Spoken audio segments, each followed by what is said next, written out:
Hoy es martes 15 de julio de 2014. Esta es la hora de la verdad y estos son temas y asuntos que trataremos en la grata compañía de ustedes durante las próximas horas. Hoy puede ser el día definitivo en el proceso que se sigue contra la elección de Alejandro Ordóñez como Procurador General de la Nación. Se reúne la sala plena del Consejo de Estado y por razones de importancia el proceso debe salir de la sección donde está confinado para pasar a la sala plena. Tengo sobre eso una jurisprudencia muy clara, y es que el asunto en el que yo estuve envuelto porque el señor Maya Villazón me condenó a 15 años de inhabilidad política por decirle prevaricador a un juez que prevaricó en el caso de los Rodríguez Orejuela. La sección asumió el conocimiento del asunto y la sala plena le dijo que de ninguna manera, que el asunto era de importancia nacional y debía conocerlo la sala plena. Si mi pequeño asunto, ya retirado de la política y de todo, era de importancia nacional, ¿cómo no lo va a hacer? Nada menos que la anulación de la elección del representante del Ministerio Público, de la sociedad colombiana, del elemento de control moral más importante que tiene la República. De manera que si hay alguna lógica en el Consejo de Estado, si el Consejo de Estado no se sigue sublevando contra la nación, la sala plena asumirá hoy el conocimiento del negocio. De otra parte, los magistrados Alberto Yepes y Lucy Janet Benavides han sido recusados por el Procurador General de la Nación a través de su abogado, el doctor Miguel Hernando González Rodríguez. Y con plena razón, porque la ley habla de una causal de recusación específica y taxativa, y es el de revelar los asuntos que se están conociendo al interior de una sección o de la sala plena. Y el magistrado Yepes estuvo hablando con la periodista María Isabel Rueda, quien hizo toda una columna sobre el tema, dando cuenta de las razones por las cuales estaba presentando una ponencia en contra del procurador después de tener sentencias a favor de la reelección cuando no está expresamente prohibida en la Constitución. Y la señora Lucy Janet, que recuerden ustedes fue procuradora delegada de Maya y le pareció buenísima la reelección en el caso de Maya porque le permitió ser procuradora delegada, ahora es enemiga de la reelección. Pero esta señora tiene interés directo en el asunto tanto que presentó un documento de 100 páginas que parece otra ponencia, que nadie ha conocido en la sección. Entonces el abogado del procurador ha interpuesto una recusación contra esos magistrados. Hoy pues es un día clave en el proceso contra el procurador Alejandro Ordóñez, dirigido por supuesto desde Palacio. Esto está dirigido todo desde Palacio y esto es política pura, politiquería monda y lironda. Pacific, Rubiales y Ecopetrol enfrentados por tecnología Star. El conflicto de intereses, que es evidente y que apareció cuando quedó a las claras que Pacific estaba haciendo lobby, nada menos que a través de los hijos del presidente de la República, invitándolos a pasear por el Brasil con ocasión del Campeonato Mundial de Fútbol, está ahora de manifiesto. Ecopetrol tiene que discutir con Pacific el tema más valioso que tiene el gobierno de Colombia entre manos. No sabemos esto cómo se tramite, ni quién se declara impedido, ni quién no.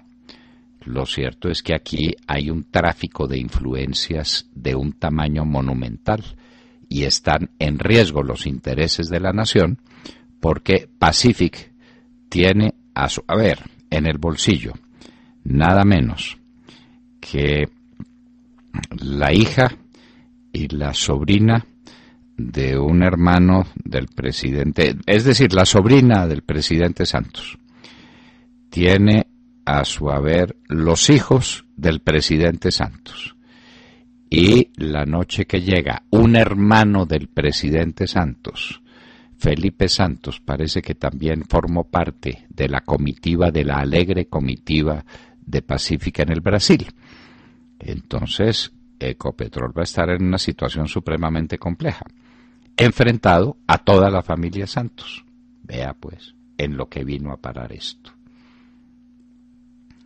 La hora de la verdad está a punto de confirmar una noticia que estremecerá al país en el famoso caso de Santo Domingo, contra pilotos de la Fuerza Aérea Colombiana que han sido condenados por bombardear un poblado, el poblado de Santo Domingo, el pequeñísimo poblado de Santo Domingo, que no fue bombardeado por la Fuerza Aérea Colombiana, donde se registraron unos muertos por la explosión de un camión armado por las FARC.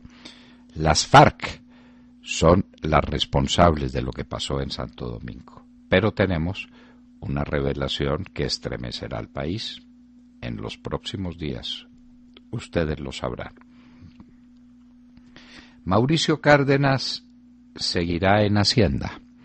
Hay que destacarle su valor, porque él sabe lo que se le viene encima. Acaba o se está poniendo en vigencia una reforma tributaria que vale 6 billones de pesos. Tiene que vender a la carrera Isagen para cuadrar caja.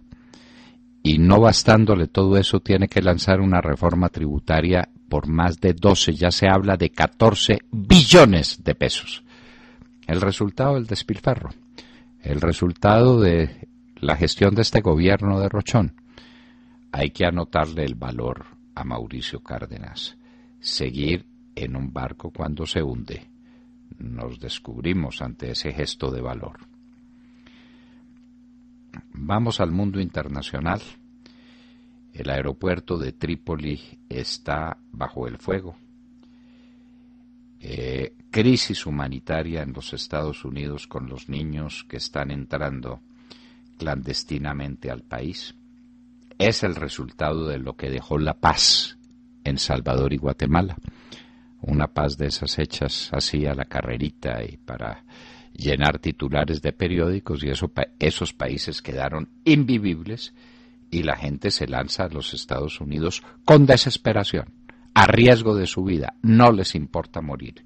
Cristina Londoño nos contará esta tragedia. Egipto propone tregua entre Hamás e Israel. Israel decretó la tregua. Hamás sigue lanzando cohetes. Luego, al parecer, no hay tregua. Putin con los BRICS, los países emergentes en plan de desarrollo de Brasil, de Rusia, de la India, de la China, de Sudáfrica, se han reunido y le han dado pleno respaldo a Putin en contra de las sanciones que ha recibido por el caso de Ucrania y de Crimea. Putin, el nuevo personaje en todos estos países y nuevo personaje en América Latina, porque ya ha dado pasos en firme para tomarse a Rusia. La ONU prueba ingreso de ayuda a Siria. Bashar calla. Siguen combates muy fuertes en Irak entre el grupo de los suníes y el grupo de los chiíes, que son la mayoría en Irak. Lufthansa también reduce vuelos a Venezuela en un 40%. Y regresemos a Colombia para terminar este resumen del día. 10 años de cárcel a Julio Gómez, el hombre, el cómplice de los hermanos Moreno Rojas, de los nietos del general Rojas Pinilla, y de los Nule, que fueron elementos muy significativos dentro de toda esta crisis moral y económica del distrito, que parece que no queda suficientemente notificado de esta crisis. Y en economía y en nuestra nota editorial hablaremos de un hecho singular. Si ustedes toman la página económica del diario El Tiempo, ven que las exportaciones colombianas dependen del café, de las flores, de los bananos. Es decir, que hemos dado un gran salto, queridos oyentes, 50 años hacia atrás. Volvimos a la época en que Carlos Lleras Restrepo dijo exportar o morir. Si seguimos gobernados por las exportaciones tradicionales del café, del petróleo, de los bananos, estamos perdidos como nación. Hay que industrializar este país. Entre Juan Manuel Santos y el Banco de la República nos pusieron otra vez en los años 60. Hemos dado un salto de 50 años hacia atrás. De todo esto y de mucho más hablaremos con ustedes en las próximas horas en La Hora de la Verdad. Y los invitamos a seguirnos en Facebook o en Twitter en @Hora de la Verdad y también a sintonizarnos a través de Wonder Radio y TuneIn en sus dispositivos móviles para que nunca se pierdan de la sintonía. Muy buenos días a todos. Bueno, con todo el respeto quiero decirles, hoy quiero hablar del tema del servicio público. Ser servidor público en Colombia es un auténtico deporte de alto riesgo. En este programa lo hemos dicho en infinidad de ocasiones. Me explico, ya son tantos los servidores públicos en la cárcel o enredados legalmente por aparentes pequeñeces que a este paso yo creo que solo los corruptos profesionales se prestarán a trabajar por su país. Es muy duro lo que estoy diciendo, pero es un secreto a voces. No hay ni un ministro, ni un viceministro, o que levante la mano el que esté libre, ni otros muchos cargos en que no salgan empapelados de demandas múltiples. Uno escucha, habla con esas personas y todos le dicen, bueno, tengo no sé cuántas demandas, ahí voy. Hay una columna escrita por José Manuel Restrepo titulada El drama de los servidores públicos. El drama de los servidores públicos honestos, porque también los hay, y muchos. Y él explica a la perfección este tema en esa columna y cita entre el sinfín de ejemplos por Andrés Camargo, hablábamos de él el otro día, quien en su tarea como director del IDU fue posiblemente el que más construyó por la ciudad y ahora está condenado a una pena incluso superior a algunos corruptos del carrusel de la contratación. Qué ironía, ¿no? Miremos también a la Contralora, Sandra Morelli, quien todavía no ha salido de su cargo y enfrenta amenazas tan serias como el embargo de sus bienes, o el mismo procurador, quien víctima del juego político más sucio está a punto de ser destituido, o el mismo Andrés Felipe Arias, con un doctorado en una prestigiosa universidad americana y condenado a prisión por no robar un peso. Qué pena, pero es así, no lo condenan por robarse ni un peso. Si les hiciera una lista de los funcionarios públicos de alto y medio nivel, honestos y transparentes, pero metidos en problemas por servir a su país, yo creo que necesitaríamos 3, 4, 5 programas por lo menos. Estoy de acuerdo con el autor de esta columna, José Manuel Restrepo, cuando dice que estas decisiones animan a los corruptos a participar en la vida pública y desaniman a los buenos profesionales y a los buenos funcionarios. Es que los malos no tienen nada que perder. Por el contrario, para quien roba sigue siendo atractivo el construir riquezas mal habidas y ahí ven un caldo de cultivo. Bueno, Montserrat, usted muy gentilmente de la lista de hoy excluye a su amigo y director de este programa. Pero claro, sí, es que son tantos, perdóneme. Además, usted tiene tantas demandas también. No, yo fui condenado por 2 cosas. La una, porque le dije al juez Suárez Vaca que había prevaricado.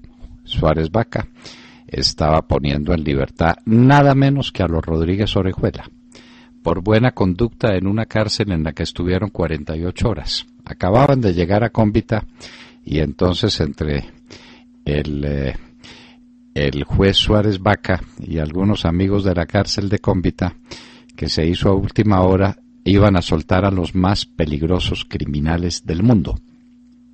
Dije que eso era un prevaricato. Me dijeron que rectificara me lo ordenaron los jueces, rectifiqué y me condenaron a 15 años de prisión por faltarle el respeto a un juez.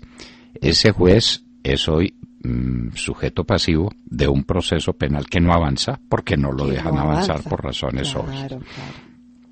Pero también me condenaron porque había una sentencia condenatoria contra la nación ratificada por el Consejo de Estado. La sentencia se había dictado en un tribunal de arbitramiento, el Consejo de Estado lo ratificó y el Ministerio de Transporte no pagaba.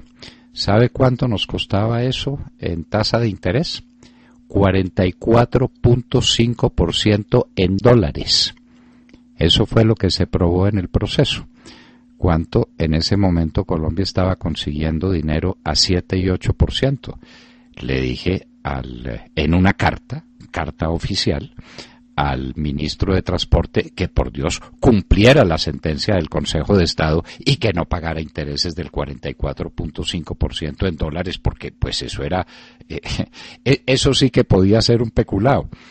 Entonces, creo que sí efectivamente pagaron, pero después de pasar varios años en que los ingenieros estaban recibiendo la más alta tasa de interés que recibió nadie en el mundo.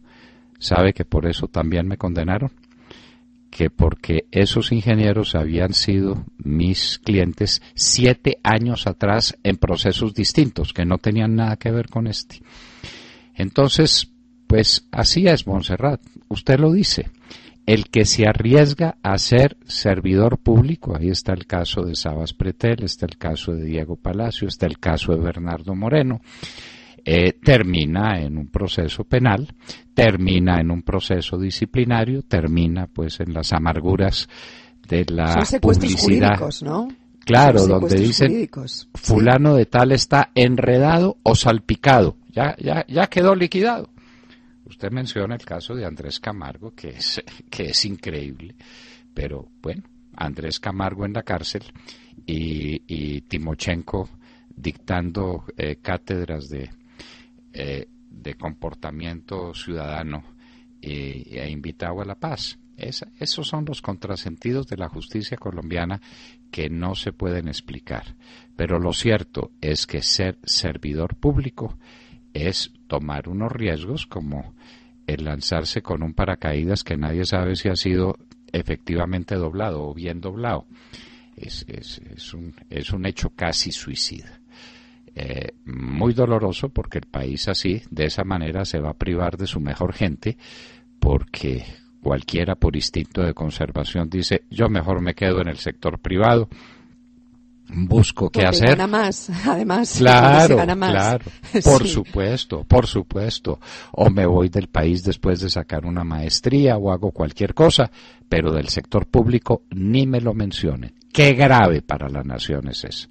¿Qué daño se le ha hecho al país con esos escándalos y con esos procesos injustos, inicuos, como el que usted menciona de Andrés Felipe Arias, que es el colmo de la iniquidad que ha cometido la Corte Suprema de Justicia con un hombre limpio que no tomó para sí un centavo de lo ajeno, que cumplió con su deber y que no tenía nada que ver en una cosa que hacía la OEA y que la hizo bien en el 97% de los casos y que en 3% hizo cosas que podrían ser discutibles.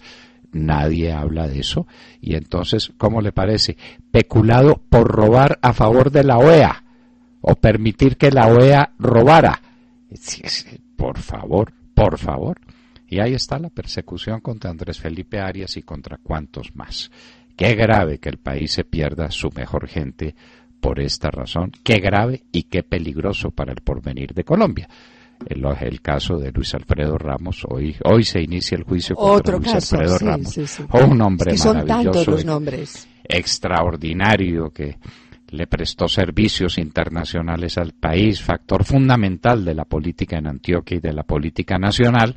Entonces ahora pues está preso y es que porque se reunió con un paramilitar que estaba autorizado por el gobierno nacional para hablar de su proyecto de paz. Y entonces a la cárcel Luis Alfredo Ramos y está físicamente en la cárcel. Entonces, ¿qué riesgo asume el que quiere servirle a la nación? William Calderón. Doctor Londoño, buenos días Colombia, gracias por invitarnos a sus hogares y a sus vehículos. Hoy es martes 15 de julio del año 14. Hoy, hace otro mes, ofrendaron su vida a los angelitos de la guarda, Ricardo y Rosenberg. Bendito sea Dios, Dios los tenga en el eterno descanso. Gracias a la divina providencia lo tenemos a usted aquí. Los magistrados de la Sala Plena del Consejo de Estado estudiarán hoy la propuesta de llevar a su estudio el debate de la ponencia que tiene que ver con la anulación de la reelección del Procurador General Alejandro Ordóñez. Precitado estudio se encuentra en la sección quinta. Iba a realizarse ayer lunes, pero por dos recusaciones fue aplazado para el próximo jueves. Las recusaciones fueron presentadas por la defensa del jefe del Ministerio Público, el prestigioso jurista Miguel González, para quien el magistrado Yepes tiene que separarse del cargo, puesto que la ley procesal señala que está prohibido dar a conocer las ponencias antes de ser votadas y se conviertan en fallo. Cualquier parecido con el caso suyo es mera coincidencia, doctor Londoño. Y la otra recusación busca apartar del mismo a la magistrada Lucillanet Bermúdez, para que se aparte del estudio de la demanda porque se encuentra impedida. Recordemos que en el caso del director de la Hora de la Verdad, Fernando Londoño Hoyos, ocurrió lo mismo, pero con otros intereses.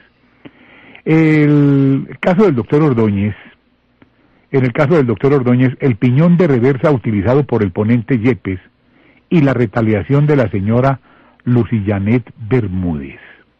La recusación se presentó no solo por la filtración de la ponencia, sino porque la periodista María Isabel Rueda da a entender, según el prestigioso jurista Miguel González, que la ponencia se la filtraron a ella.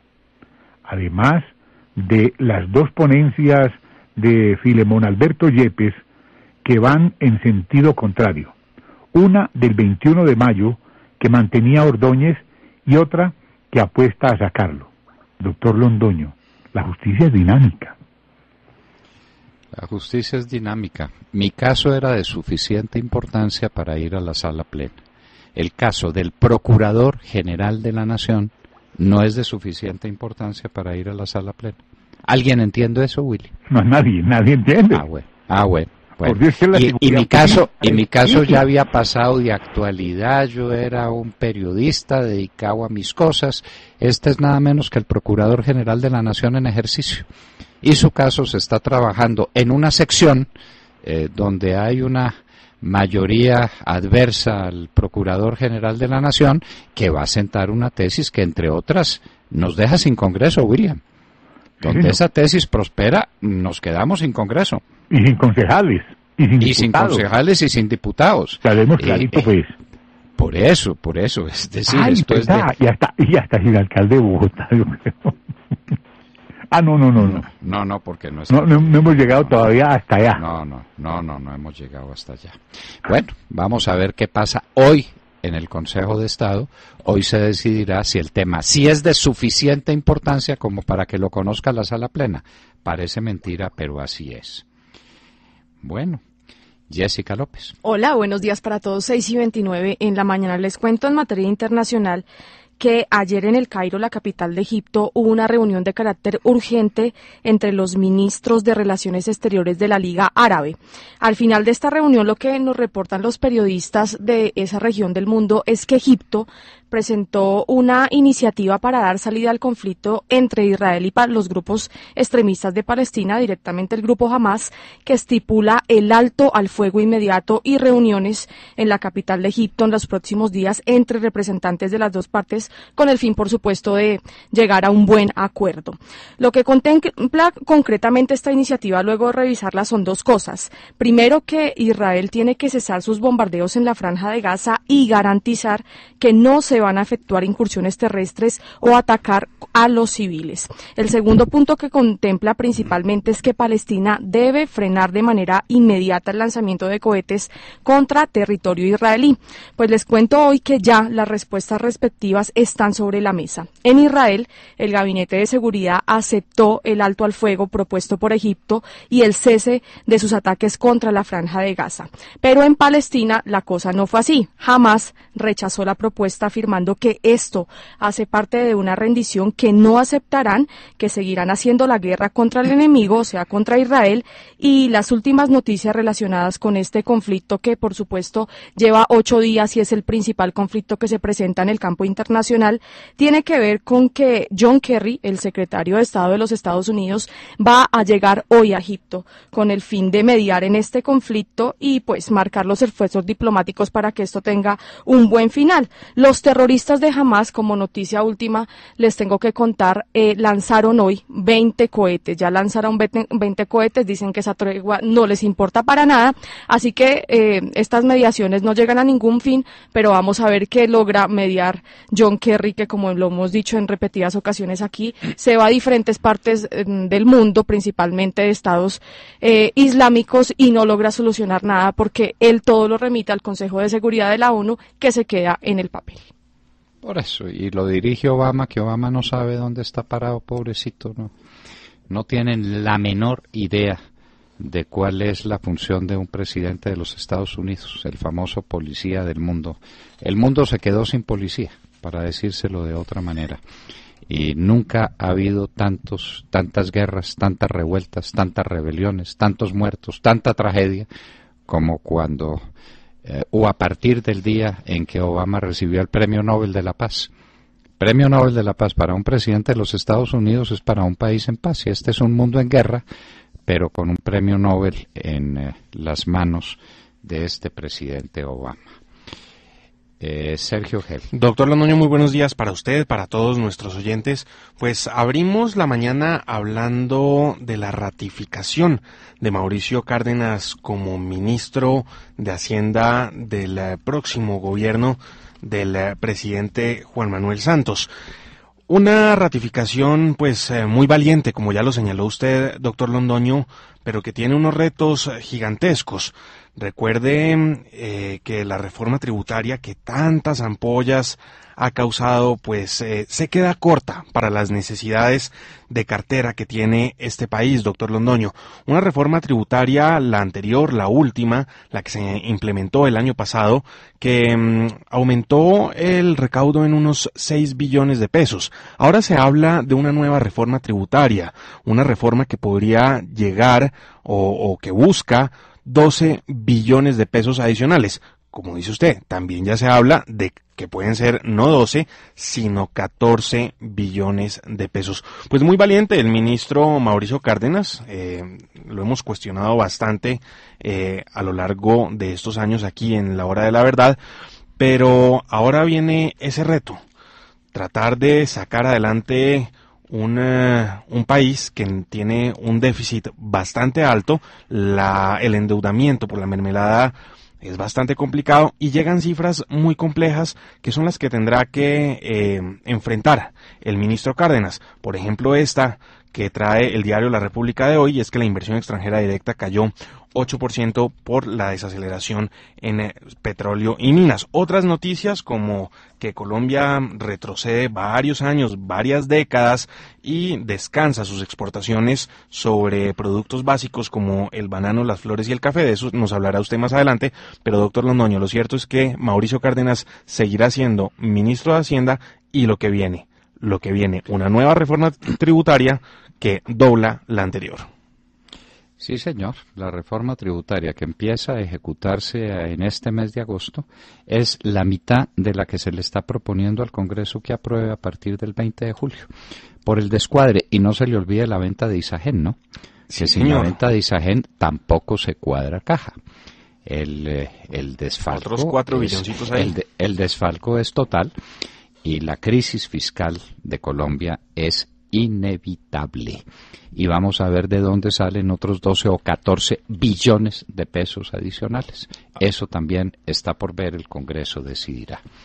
Y nos vamos para los Estados Unidos porque Cristina Londoño tiene cosas muy dramáticas que contarnos sobre la situación desesperada de la gente que proveniente de Centroamérica y de México también sale a los Estados Unidos como el último recurso para sobrevivir. Cristina Londoño, buenos días. Papi, muy buenos días a todos. Bueno, sigo en México, en donde en estos momentos las autoridades y el mundo entero está siguiendo la tragedia de la llamada Bestia. La Bestia es una cadena de trenes industriales, de carga industrial, que atraviesa México de sur a norte. Y esta Bestia lleva ya durante años siendo el transporte preferido de los inmigrantes centroamericanos que viajan rumbo a Estados Unidos, y con unas consecuencias dramáticas y gravísimas. Se dice, las cifras son totalmente inexactas, cálculos, no sé de dónde vienen, pero que 500,000 de migrantes abordan la Bestia cada año para llegar a Estados Unidos. También cálculos dicen que de 10,000 a 20,000 son asaltados por el crimen organizado. Muchas de las mujeres que están viajando en la Bestia o que deciden tomar ese camino rumbo norte saben que una de las grandes posibilidades, uno de los grandes riesgos que enfrentan en el camino es que las vayan a violar. Incluso en centros de inmigrantes les están dando pastillas anticonceptivas, y ahora a esta tragedia se están sumando los niños.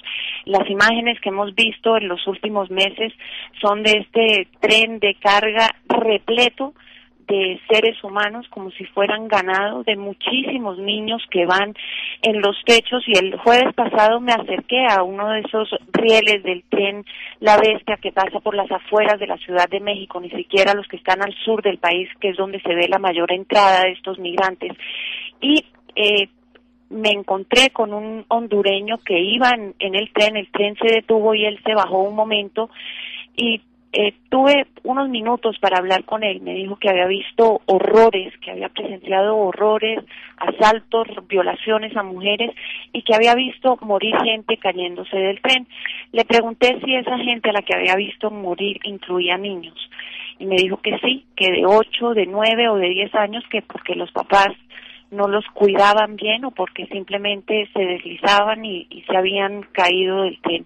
Quise indagar un poco más, quise preguntarle en dónde había sido, cuántos niños había visto, porque estas tragedias de las que él mencionó pues no se han reportado. Se sabe hasta ahora de un menor muerto confirmado que ya fue repatriado a Guatemala, pero justo cuando íbamos a entrar en esa conversación, el tren se puso en marcha y me dijo: perdóname, madre, pero me tengo que ir. Y salió corriendo.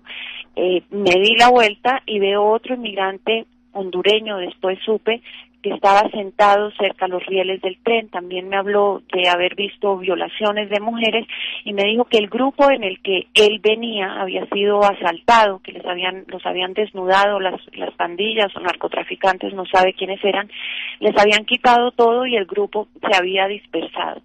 Y le pregunté por qué no se iba en el tren, si el tren en ese momento estaba en marcha, y me dijo que él estaba esperando a su hermano porque en el asalto se habían separado. Cuando le pregunto por qué me dice eso con esa tranquilidad, pues estalló en llanto. Me dijo que había llamado a su mamá, que su mamá todavía no sabía nada de su hermano mayor y que él se iba a quedar ahí frente a la carrilera esperándolo. Y estas dos tragedias que les cuento son de hombres mayores de edad, el menor de 25 años, que bueno, para mí es un muchachito, pero esto sin entrar en la tragedia de los niños. Lo que sabemos es que el secretario de Gobernación de México, Miguel Ángel Osorio Chong, dijo en una entrevista radial el viernes pasado que el gobierno de México había decidido unilateralmente tomar medidas para que estos migrantes no se sigan subiendo a la Bestia, porque es un tren de carga y no de pasajeros. Finalmente van a hacer algo y tomarán medidas. Dicen que las van a anunciar en los próximos días, pero pudimos hablar con migrantes y conseguir reacciones de migrantes en Centroamérica y también en el sur de México, de los que se disponen a abordar la Bestia, y dicen que definitivamente eso no los va a detener. Hay una mujer que dijo, a mí me detiene solamente Dios. Es gente que está huyendo del hambre, es gente que está huyendo de la violencia, y al parecer esto no va a ser suficiente. También se sabe que el gobierno estadounidense comisionó una canción, un rap, sobre los horrores de la bestia. Es una de las canciones que más se está oyendo en estos momentos en Centroamérica, pero nuevamente los defensores de los migrantes no creen que vaya a surtir efecto. Y ayer un enviado del Vaticano se reunió con cancilleres de Centroamérica y de México aquí en la capital, en el Distrito Federal, y mandó el mensaje del Papa Francisco, que pide que por favor y con urgencia se proteja y se le dé albergue a estos niñitos, aunque ayer ya salió el primer vuelo de los Estados Unidos hacia Honduras con mujeres y niños deportados, y hoy se espera un segundo vuelo que salga rumbo a Guatemala. Bueno, Cristina, dramático, pues estas escenas son desgarradoras, pero ese también es el resultado de una situación insostenible en Centroamérica, porque la gente prefiere cualquier cosa, inclusive correr estos riesgos atroces, con tal de no quedarse en los países centroamericanos, que han sido me dicen, papi, que prefieren morirse con una ilusión a morirse de hambre o asesinados en sus países de origen. ¿Qué tal eso? ¿Qué tal eso? Esa es una situación que aquí no comprendemos, que vemos muy lejos. Esos países estuvieron en guerra, hicieron una paz de mentiras, una paz de puro maquillaje, y lo que queda es un AMPA triunfante y que hace insoportable la vida en El Salvador, o la vida en Guatemala, o la vida en Honduras, y la gente prefiere correr semejantes riesgos. Como dice Cristina, prefieren eso a morirse de hambre o a esperar que los maten en sus respectivos países.